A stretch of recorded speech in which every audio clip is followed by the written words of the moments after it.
Hi guys, welcome back. We got another video for you today. I'm now at historic Fort Ligonier here in Ligonier, Pennsylvania. We're gonna check this place out. See what's over here. Is there any information?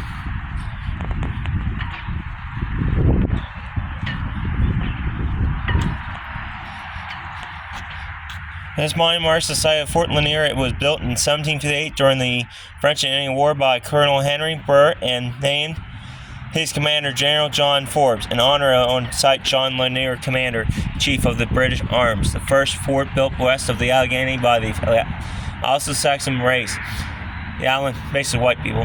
It has the designation of never having been surrendered to an enemy, erected by the William Henry Chapter, 1934.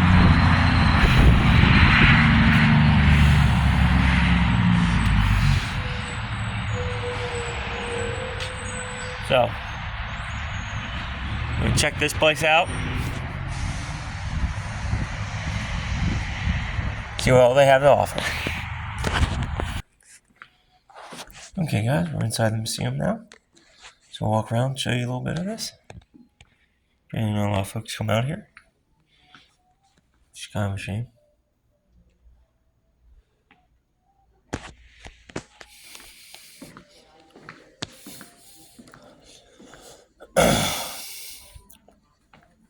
Now I got my sticker. Supposedly I'm actually the only one in here. So there's a little piece of souvenir too. If I don't use it, I have to put it on. Considering I'm the only one who showed up. So we're gonna walk around the museum. Then we're gonna walk outside. Not sure how much is back here to check out. Or how big this museum is.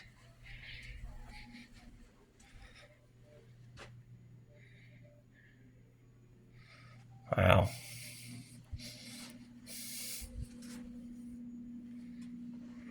It's a house inside the damn museum. So we're not gonna bother about the information. I know it's wrong and stuff, but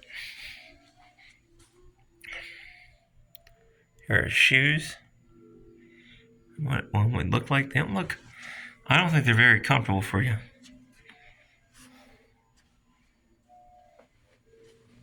So this is a house. This is an actual house. Moving the St. Clair parlor. The 1961 General Arthur St. Clair's late 18th century home, the Hermitage, was set for demolition. In an effort to preserve part of it, the Fort Ligonier Memorial Foundation had the parlor, the only surviving log structure of the house, moved to the new museum, what was under construction. Wow. So quite scene. Holy crap. They picked this thing up.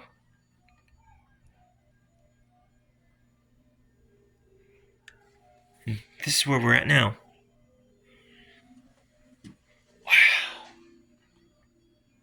Wow, so this is an actual piece of history, guys. Piece of house right here. Wow. I'm sorry, we do this a lot, but look at those hew marks. This is how you can tell if a beam's old. Older structures are going to be hand hewn. Oh, and this is actually a German type of construction too. Look here. See the beam and how the logs are tied in to the central beam, and they're pinned in. Look, here's the other section. So here you can actually see the pocket for one of these tongues and groove would have slotted into the wall. So this is the pocket. You can see one of the little pigs. So we had another section here pinned in this sucker together. That's cool, man. So here you can actually see the pocket that they would cut. There's a pocket over here too, just like this one. These are very cool and very unique to Pennsylvania. Well, they're probably in other states, but these are very rare to find. I'm glad they saved it.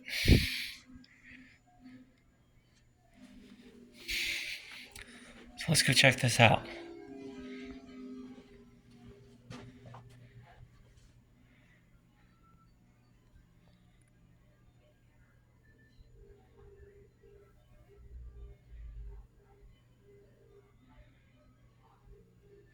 So here, The parlor is all that remains of Major General Arthur's seat, declares a Ligonier resident known as the Hermits. Is that the same? I don't know if that's the same one. Anyways, this is all that's left. Wow.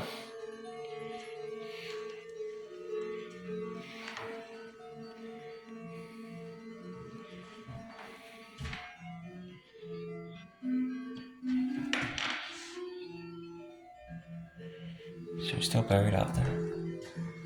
That is cool.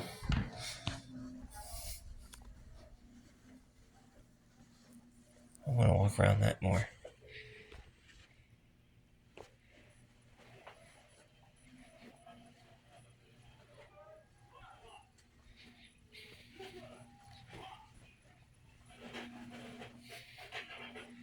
Here's one of the tents.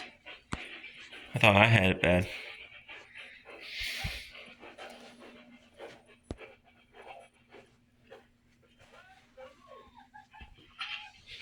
Huh.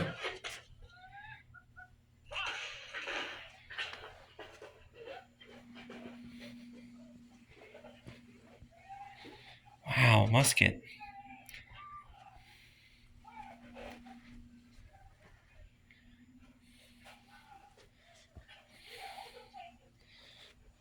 Then here's more.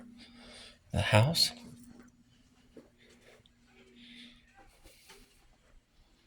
Wow, I didn't think the museum could get cool.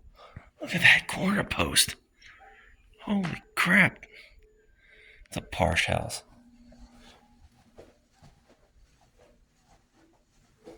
Here you can nicely see. So this must have been an inside wall. These were made later on, probably later on to additions for laughing. Or these are from other structures that they had to reuse. Not sure, but man, look at the corner post. So, cabin here, this is how you find them mostly. Of course, with modern vinyl and stuff on it. This is just, oh wait, this is a series of forts. So we got Carlisle, Fort Loudon, I know where that's at. Fort Littleton, been there. Juniata Crossing, hasn't been there before. Haven't been there before. Been to the town, and we're here at Fort Ligonier. To Fort Desnick. Damn. So Carlisle, Fort Crossing, and Fort Bedford are the only 3 left we have to do. We've been going places. Oh, and Philly, but because, well, that's to say. It's a pretty nice little museum. I'll show you one more time.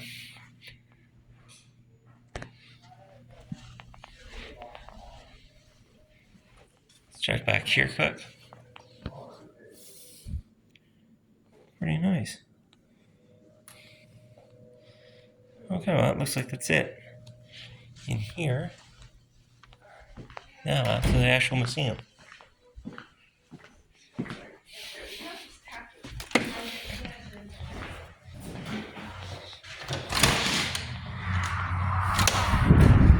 So here's a recreation of the fort, and I can see why it was never conquered.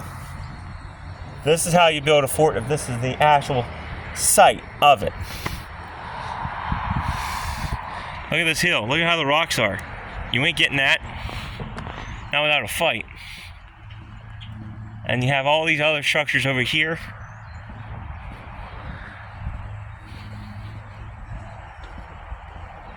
Wow. This place is pretty cool, man.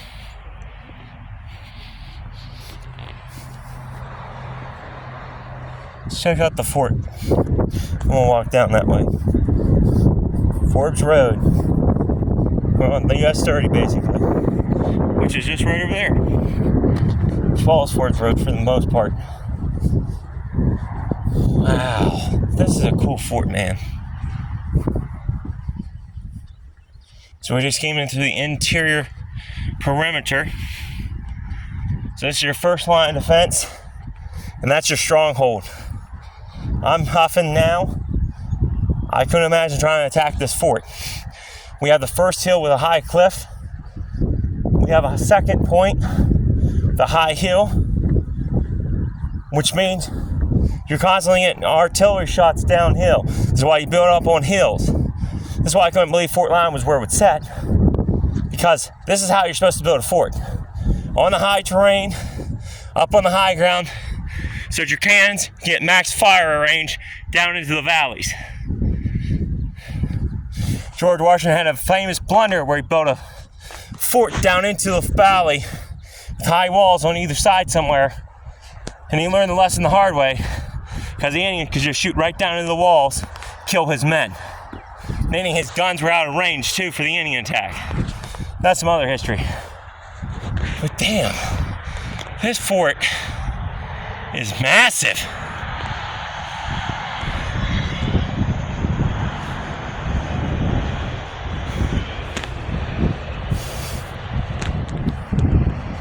It has a moat. So not only is you're gonna have to climb up this hill, you're gonna have to get through that. So up and over, under fire, and cannons fire. That's if you get past the first perimeter. You gotta make it through this. I'm pretty sure there would have been one bridge here maybe, but you gotta make it through that.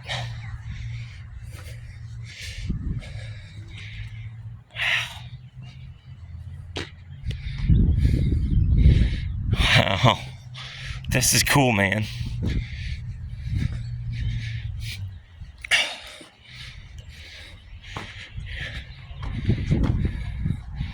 Wow. Wow, we came up this far. The hike up here. There's still stuff down below.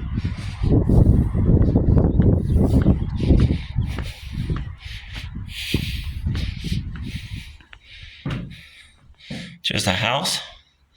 Officer mess. So this is where the officers would eat. This is strictly for high enlisted officers.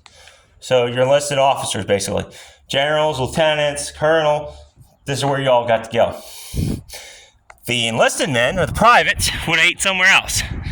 Like usual. The colonels and stuff get the posh place, but the privates get the crappy place. I guess that works. So somewhere in this line of buildings is the privates' mess. Here's one of the quarters, or barracks. And actually, the kind of funny thing is, it looks kind of like Fort Loudoun, with the central fireplace in the middle. It's just like Fort Loudoun,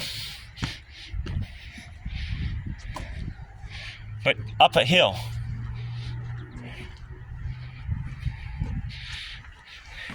Here's a stockade. Wow. South Storehouse. Okay. Now this is cool. They recreated what the storehouse would look like fully loaded. We got shovels, we got barrels of gunpowder, we have clothing, we have bedding. We have grain and wheat for our soldiers. We have everything we need to run a fort right here in Royal, Pennsylvania. By rural, I mean like Western rural, like you think of the Wild West. That's how this was. And it keeps going, guys. I'm a nerd. This is the last structure, it looks like. This might be a powder magazine or cold storage.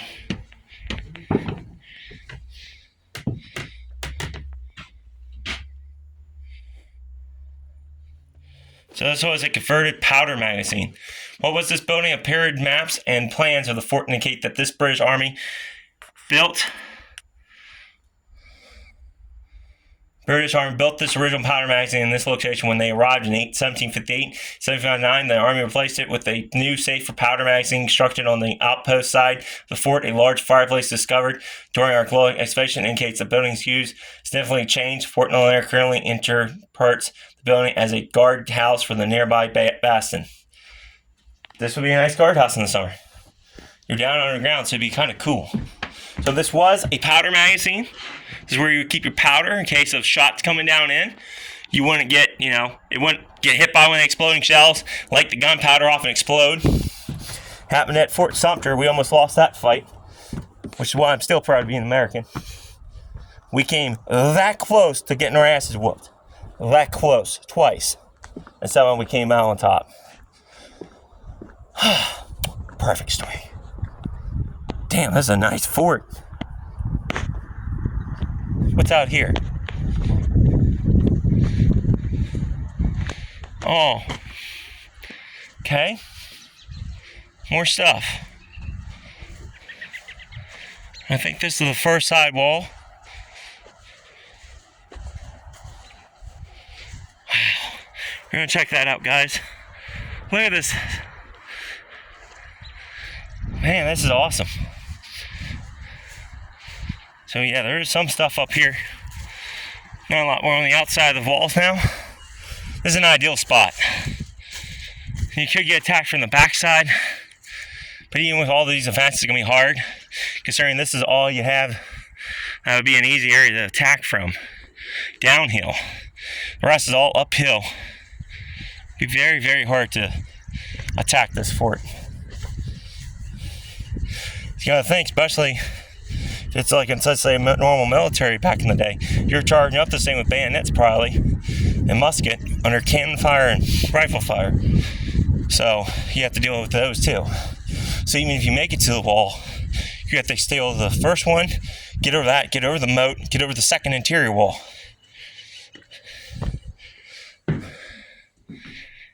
This is a cool fort. I fought it's somewhere outside Altoona, I can't say it. Officer Hut.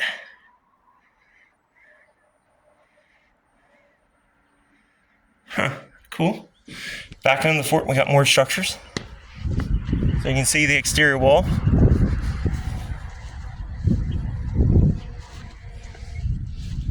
This is pretty cool.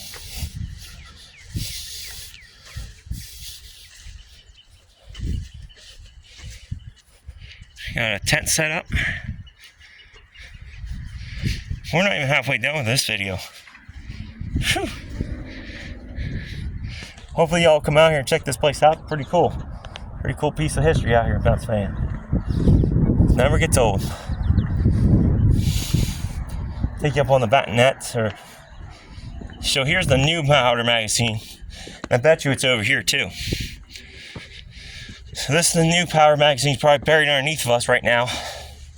We're up here on one of these posts. Look at this. This is to help to absorb cannon fire. And also give some propulsion too for the volitions, like rifles and stuff.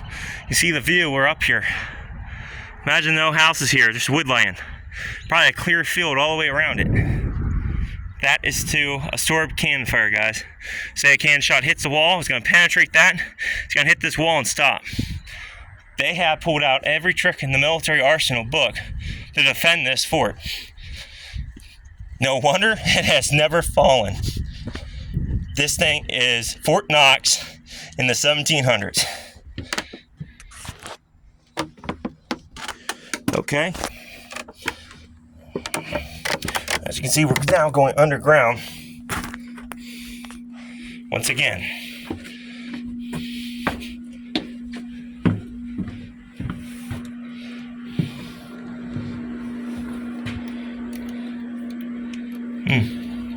So as you can see, we're now in the new powder magazine. We're buried underground. We were just up top here.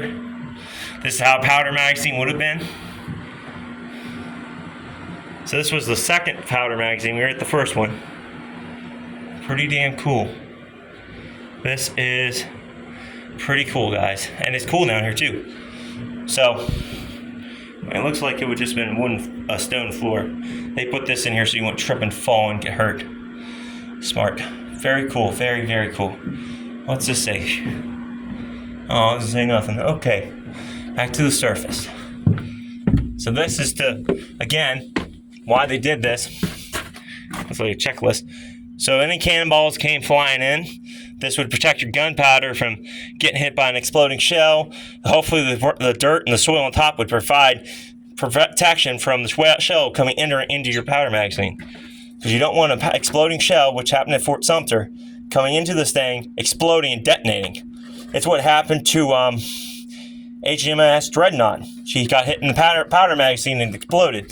That's a ship, guys, but same thing would happen here. Not a good day. Because everybody around this or on top of this would have been dead from the explosion and all the shrapnel.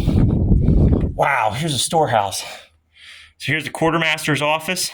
They're the guys who keep and make sure everything's going good, make sure they have all the products they need and all the supplies they need for the fort. Yeah, I love this place. This is North Storehouse. This is a cool,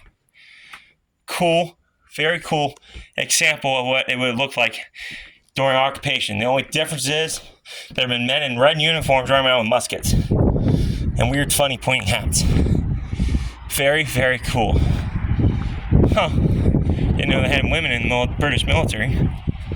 Pretty cool.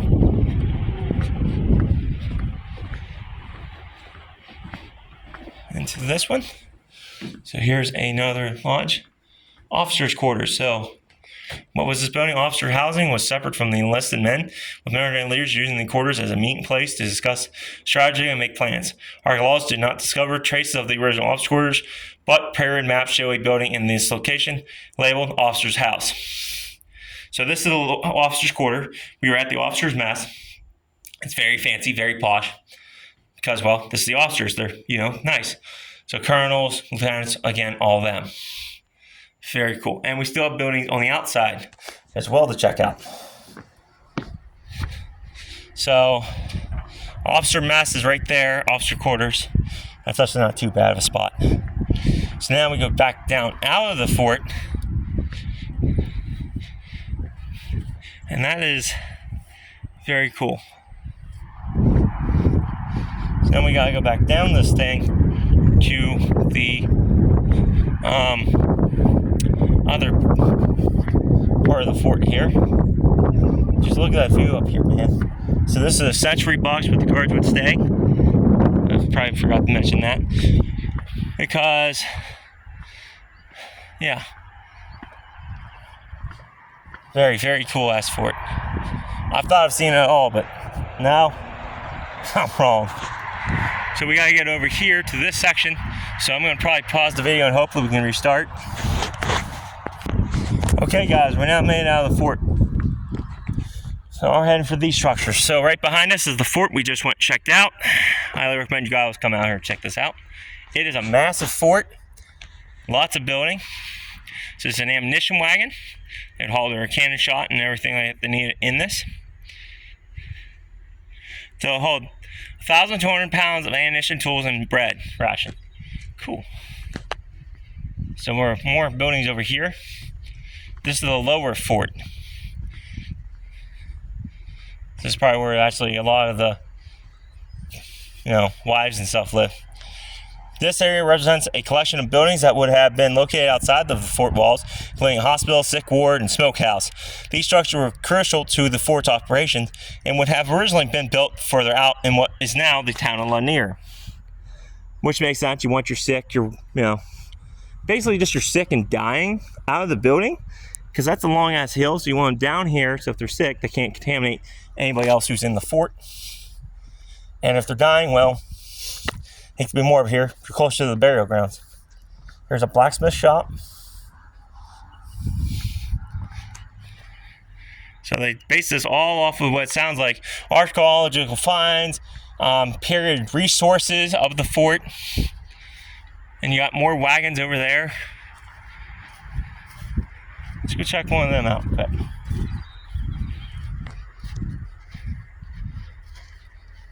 Another ammunition cart. So 2 ammunition carts. It's pretty cool.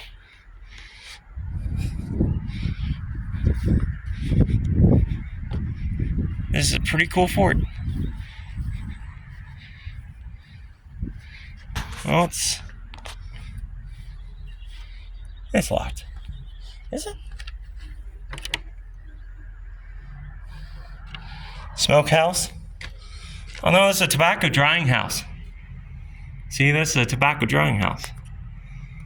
This is where they dry tobacco. Huh. I thought it was shut. Wind probably blew it shut. That's a tobacco drying house in there. Cool. 18th century truck carrot. Used to carry timber, fasten small bundles of sticks, and strengthen earth structures and other supplies from one place to another. A truck carriage was simple and built with solid wooden wheels. Wow, first truck right there. Virginia wagon. The 1st and 2nd Virginia Regiment under George Washington, who served General Forbes in 1758, would have brought the style wagon from Virginia. So this is a Virginia style wagon, apparently. What we would classify as a normal wagon to an extent. So we got more buildings. Check them out. So this is, I'm not sure. Looks like it's just a dwelling. Seriously, that's what it looks like to me. Oh, wait a minute. This might be the hospital. Oh yeah, this is the hospital. Sorry about that. You see the bone saws and all the doctor's instruments. This is the hospital right here. So now on to the next one. This is probably the recovery ward if you survived your surgery. Oh yeah, this is a ward. Still even looks like a ward to this day. That's how they are.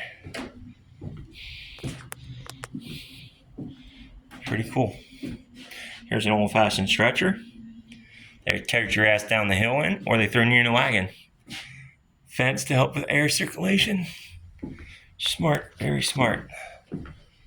I love this place. This place is cool. I think there's even still some more stuff to do inside the fort.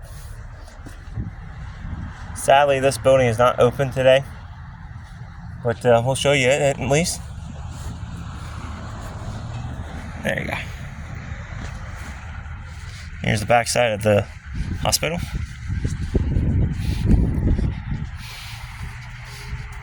Stovepipe. So here's beehive ovens. This is where they break the bread.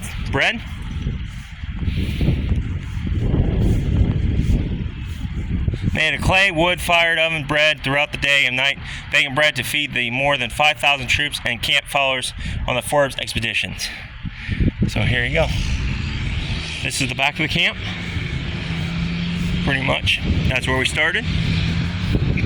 I'm going to take you inside and see. I think there's one more thing to do. I think. Old-fashioned wheelbarrows. Still can't imagine trying to push that damn thing around. Or that one.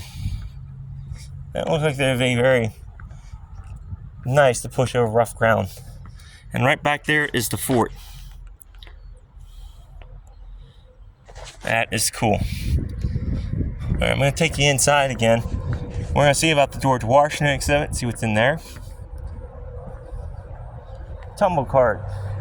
Apply horse or ox, the two-wheeled supplies, tools, and artillery. Okay, pretty cool. Block carriage, huh? I might as well read this one here. Block carriage, built to carry guns and disassembled mortars that are too heavy to move on their own. So basically just like a truck carriage, but bigger. Gotcha.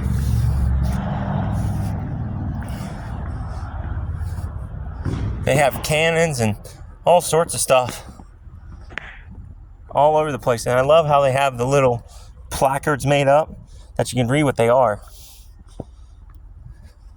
You know, I'm still learning as you do when you're a history buff, but I know a pretty good amount offhand, which is kind of why I rush to these videos. So I apologize, guys.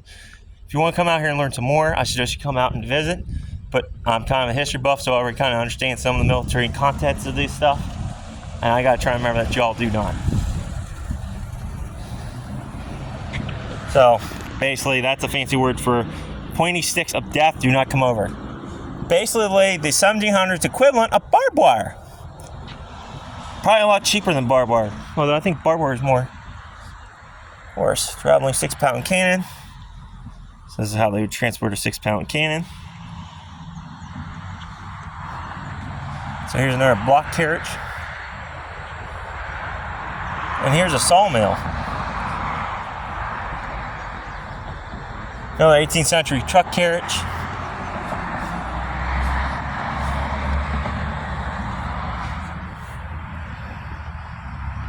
Still cannot imagine trying to charge this up that. This here is the worst side to be on. So a sawmill, 1750 amount indicates that a sawmill was indicated to be built alongside the Long Creek, which flowed close to the outpost. The Pennsylvania Department of Transportation moved to the Long Creek in the 1960s to build U.S. Route 30. Wow, so they moved it. So it's the old sawmill, not open. Probably just use it for storage, honestly. But that's the old sawmill that probably helped build this and supply this place. Like I said, this is an ideal spot. Look at these rocks. You ain't getting up this shit on this side. The other side, maybe. I don't know what that looks like. I ain't going over there.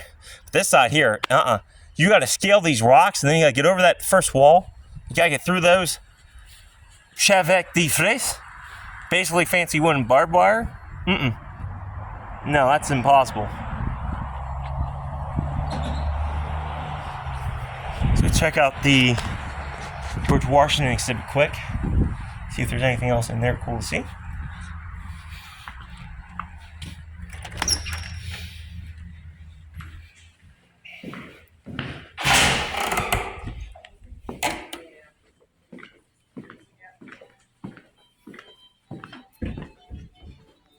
Oh yeah, there's some cool stuff in here. Some cool coins. I even have some letters.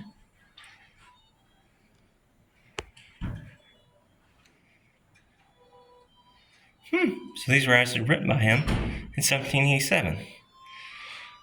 Man, that is cool. Went down the river in Pennsylvania. He was here at this fort. Oh, here's what LiDAR is supposed to look like.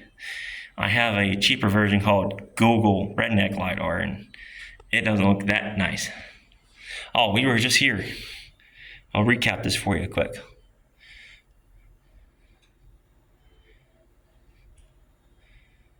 George Washington and his remarks. This is George Washington crossing something. Pretty cool. Another piece of artifacts. Look like some of these musket balls. Yep, British musket balls. Pretty cool.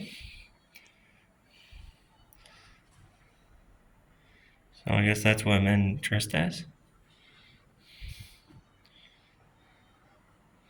Got some artifacts over there I want to check out.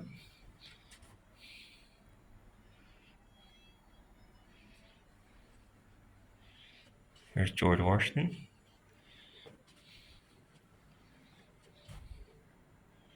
Oh.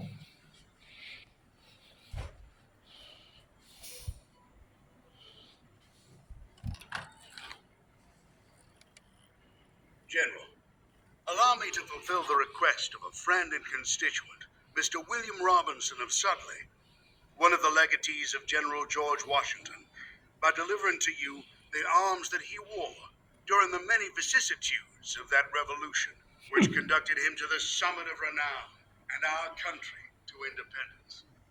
They were the gift of his distinguished pupil, Lafayette, and associate the name of that steadfast friend of liberty in the old with the Pretty memory cool. of the most brilliant and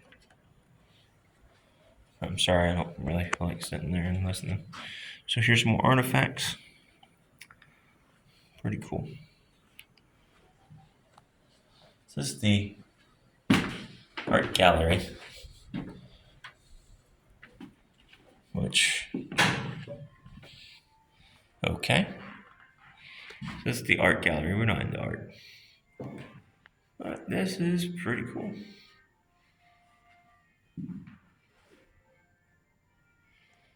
There's some cool handwritten historical stuff in here as well.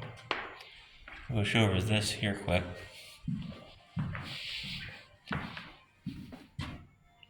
So that might be real silver.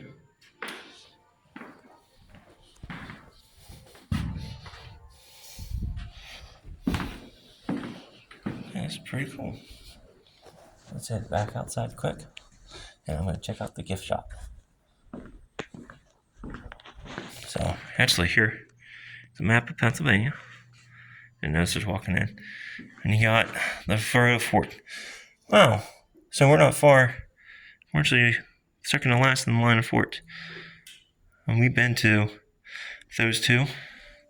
So have to check that one out. Fort Lancaster, so have to check that out. Fort Augustus. Got a couple things to go, I guess.